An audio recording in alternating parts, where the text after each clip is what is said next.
All right. Hey, everyone. Welcome to Ask an Amputee. Note that I'm not a professional. I'm literally learning as I go here. So hopefully there's something that comes up that resonates with you a little bit or can help in some way or answer some age old question, whatever it may be. I don't know. But hopefully that I am at least able to provide some value and get some answers for you. So I still have a bunch of nurses I'm going to mention from Presbyterian, but just a quick note about the Penn Medicine Rehab Facility, which is where I'm in right now. It's also called PERM, PIRM, and it was historically called Good Shepherd. And so Good Shepherd Penn Rehab. So this place is absolutely fantastic. I didn't remember how truly nice it was. I always had the recollection of how wonderful it was to be here and to be treated and feel the support and love and etc. Uh, but to be back here, it's refreshing. I feel energized. I feel extra motivated. So in terms of this facility and any acute rehab that you're going to see, this is one thing I would definitely recommend is when you are getting evaluated by physical therapy and occupational therapy, and they want you to do something, and it's in the hospital bed, or transferring from an existing bed to a wheelchair, whatever it may be, putting clothes on and off, etc. If you are getting evaluated, I would recommend doing everything or at least trying everything that they ask you to do. They are not going to push you beyond the point, and if you feel that they are, just talk to them about it. But their job is to actually get a good idea of where you are currently in your physical journey, what needs to be worked on, and what's the level of commitment that the facility itself is going to have to contribute, etc. So, interestingly, the physical therapist I was working with, her name starts with the letter E, and her family actually all lives about 20 minutes south of Amputee, Colorado. So that was interesting. We definitely had some things to talk about. Super energetic. She seems very, very sweet. And hopefully her and her significant other are going to go to the Caribbean because that sounds like a lot of fun. And secondarily, the occupational therapist was Natalia. Most of you guys probably know, who know me personally anyway, that I'm half Ukrainian. She is first generation Ukrainian. So our next meeting coming up this week, we're going to conduct the entire meeting in Ukrainian. That way we can both work on our rusty Ukrainian language, and it should be fun. So just throw something else into the mix there. I got some information about prosthetics and when, to start having those discussions, etc. I'm going to share that with you guys in the video that I'm putting out this afternoon. So today, this video, I just mainly want to do questions, give a couple shout outs, and let you know that, the first step really and all of these, especially the acute rehab, is seeing where you are. And again, if they want you to do something, ask them, is it necessary? Feel free, you can ask them. But my suggestion is if they're going to be evaluating you, just do it so they can see whether you are successful or it's a failure. At least they'll see that you are committed to getting better and working hard, and they can make an accurate assessment of where you are. So the rooms and the staff here, incredible. The room has to be 4 times the size of my room over at Presbyterian. Also, they have very handicap friendly restrooms, which are fantastic. I'll talk about all of that stuff as we go along, but you never notice what you never would have noticed should you need a specific amenity or a specific modification. It's really interesting, and we're going to have some modifications done to my parents' place. So when I get out of here, I can actually continue working and getting better at their place. But we do want to modify some things in the bathroom, especially just to make it safe and as accessible as possible. When you have someone that is going to be looking at putting you in a wheelchair, if you are going to need a wheelchair as part of your surgical or health transition or whatever it may be, the process of getting your life back together, make sure you measure with a wheelchair. It does no good if it doesn't fit through the doorway. Very simple mistake that luckily I didn't make, but the wheelchair that they had dropped off at my parents' place initially would have not gotten me through any of the doorways. So I'm glad that I took a look at it and just refused delivery and had another one on board that they were able to drop off. Also, shout out to the students from Drexel that were by earlier today. Brenna and her crew, they got to interact with me. My room is directly adjacent to the gym entrance, and it's kind of busy back and forth. So I feel like I'm on display when my doors open here, and I get poked and prodded, and I feel like I should be like acting with a gorilla or something in my enclosure here. Anyway, it was good to see them and students get involved and everything. They really appreciated kind of just having a very interesting, frank conversation with someone that is an amputee because they hadn't had that experience before. So that was nice. And I'm glad I could help. And it was great to chat with you guys. So thanks for stopping by.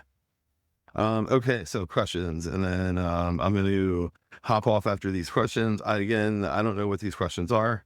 They randomly come through. I have a list of questions. ChatGPT makes them up. So here is the questions. The first one: how's your pain? Pain is getting better. Uh, Following the original amputation, a couple weeks later, as you guys remember, I had the hematoma. That was when I had that breakdown. I was telling you guys about talking to my sister and how her family was super kind and came up and visited with me.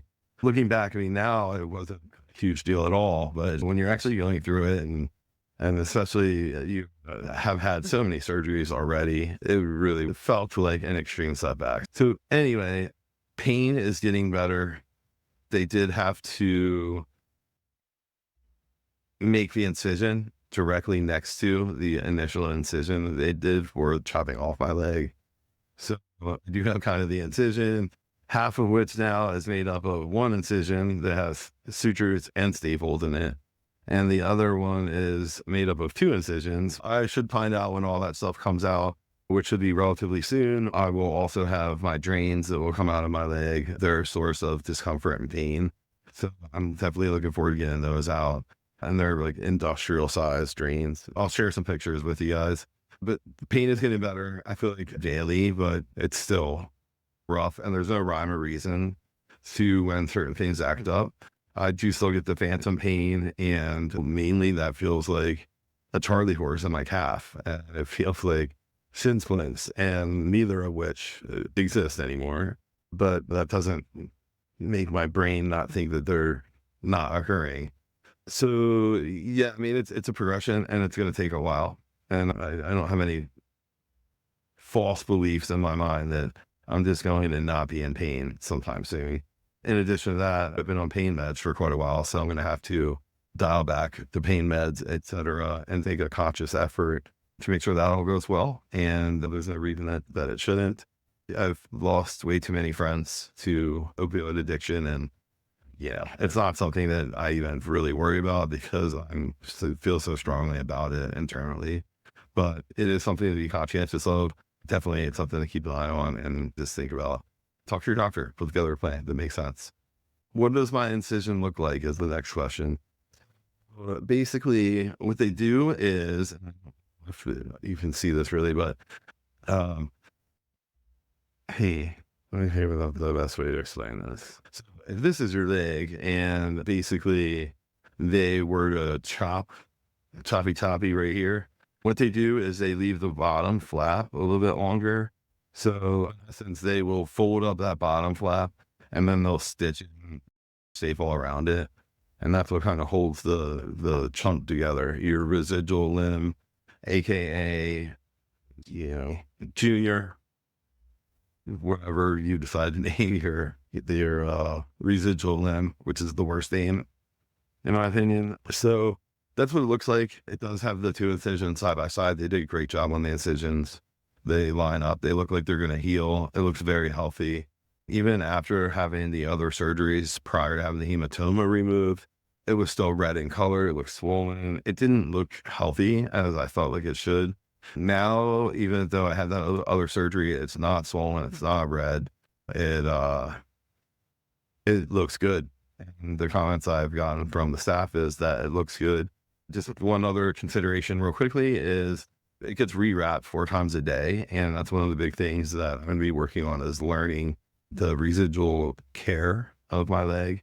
how to care for the wound and, the stub. You can just call it a stub this time, I guess. But how to care for it and see what's wrong with it and how to, put it in socks and dress it and whatever. So while I've gotten the feedback, hey, you're doing great in a wheelchair. Well, I've been in a wheelchair for a year. So it's not like I just got my foot chopped off. All of a sudden I can't walk. I haven't been able to walk for 12 months. I have plenty of practice on a wheelchair, but what I don't have practice doing and what I don't know how to do, I don't have the knowledge how to do it, is a lot of the care for your limb, how to do things, how to think through different ideas or concepts or challenges. So I still have a ton to learn, even though I'm doing all physically. So yeah, all in all, it looks good. I'm happy with it. If I wasn't happy, what the hell? I mean, why wouldn't I be happy? It's going to be covered up 99% of the time. There's so much other shit to complain about than, hey, my stub or residual limb or junior is having a bad day. So, the next question, can you drive? Well, I guess so is my answer on that one. I really have no idea. I am a little pissy about that whole situation because my plan was that I was just going to wait for Tesla to get their autopilot approved and just hit autopilot and zoom everywhere. But that was before Elon Musk decided to usurp the presidency and piss everybody off and start massaging Putin's, we'll just say,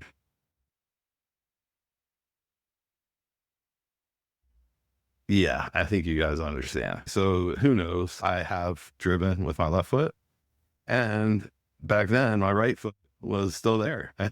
I got away all the time, and I was crashed. So I think this will be a lot easier. What's the worst part about being in a wheelchair? The most difficult thing that I had with it was, and this may sound kind of weird to say, but it was very hard to both physically and in the true sense. It's difficult just to see eye to eye with someone and have a conversation. And number one, I felt like that going into a room, I never could make eye contact with anyone because I was just on a completely different plane than everyone else in the room.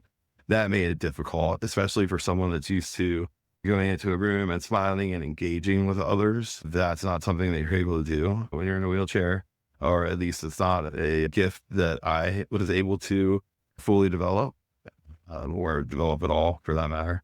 So it sucks because you're not on the same level.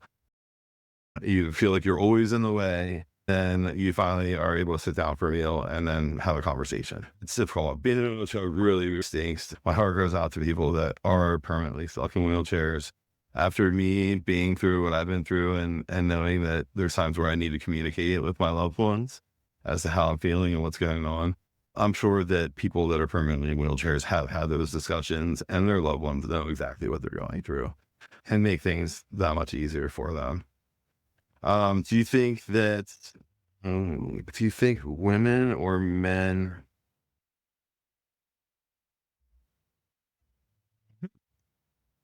I think that I'm going to postpone answering that question because I don't know the answer. Secondarily, maybe we'll put that on the Ask the Amputee After Dark segment. What are you looking to accomplish at the rehab facility? I want to get stronger. I want to continue to grow my confidence in all types of situations and transferring and being able to evaluate what's safe and what's not safe. There are certain things like I want to be able to make sure that, and this may sound stupid, but if I was ever on the ground, I want to make sure I'm strong enough to be able to pull myself up, like in the side of a vehicle. I've got my Forerunner in Colorado, but anyway, I want to make sure that whether I'm on a wave runner or whether I'm climbing up in a deer stand or that I'm transferring or getting into my vehicle, I just want to make sure that I'm able to pull my body weight up and manipulate my body however I see fit for really any type of solution transferring that I can foresee. So that's a big goal. And I do have a list of fantastic exercises. That's going to be another thing we're going to discuss, exercises and stretching and all of those things, as well as tackle more on the limb management side and limb care side. But that's all the questions I had for right now. Stay strong, guys, and please feel free to like and comment and share with others. I got a note from my buddy Brian that he sent me a text the other day, and I couldn't remember if I told him everything that had occurred with my foot. He said that I had, so that was nice that I had kind of already made time to have that conversation with him. I'm looking forward to seeing him. I haven't seen him in, like, geez, I can't remember. Every time you say 4 years, it's like it's always 7 years. I feel like so. You know how long it's been, but Brian, I do look forward to catching up with you. And I talked to my buddy Brad. He plays golf actually with a guy who only has one leg. I had a buddy that gave me a call the other day and said, "Hey, I just started dating a girl with one leg because you only have one leg." Like, I'm not sure if that really makes sense, but all right.